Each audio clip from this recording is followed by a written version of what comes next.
সোহাগ নামে একজনকে নির্মমভাবে পিটিয়ে মারা হয়েছে এবং তার থেকে 100 গজের মধ্যে আনসার ক্যাম্প ছিল।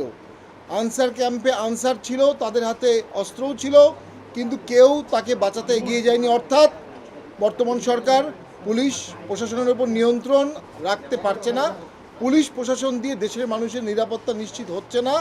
এ বিষয়ে সরকার তীব্র ব্যর্থতার পরিচয় দিচ্ছে। এর আগে গত বছর জুলাইয়ের সময়ও উনি সংসদে বীর মুক্তিযোদ্ধা বলেছিলেন যারা আন্দোলন করেছিল আমাদের বীর মুক্তি সেনা, এবং আমাদের এখানে মোস্তফা মেয়র ভাই সহ আরও যারা আছেন সকলে রংপুরে ব্যাপক আন্দোলন করেছিল। পাশাপাশি সাভারে আন্দোলন হয়েছিল, রংপুরে আমাদের 4 জন অ্যারেস্ট হয়েছিল, আমাদের শ্রমিক পার্টির একজন নিহত হয়েছিল, 2 জন।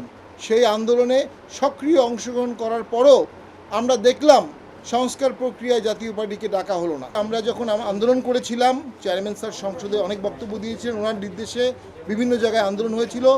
আমরা কোনো সম্মানের জন্য আন্দোলনে নামিনি, আমরা নিরীহ মানুষকে বাঁচাতে, যখন ছাত্র মারা গেল, জনতা মারা গেল, আবু সাইদ মারা গেল, আমরা তখন মর্মাহত হয়ে জনগণের স্বার্থে, এবং আবু সাইদের কবরে প্রথম চেয়ারম্যান স্যারই গেছেন। কোনো হত্যাকাণ্ডে সায় দেয়নি, কোনো লার্জ স্কেল দুর্নীতি করিনি, আমাদের কারো বিরুদ্ধে কোনো বড় দুর্নীতির অভিযোগ নাই।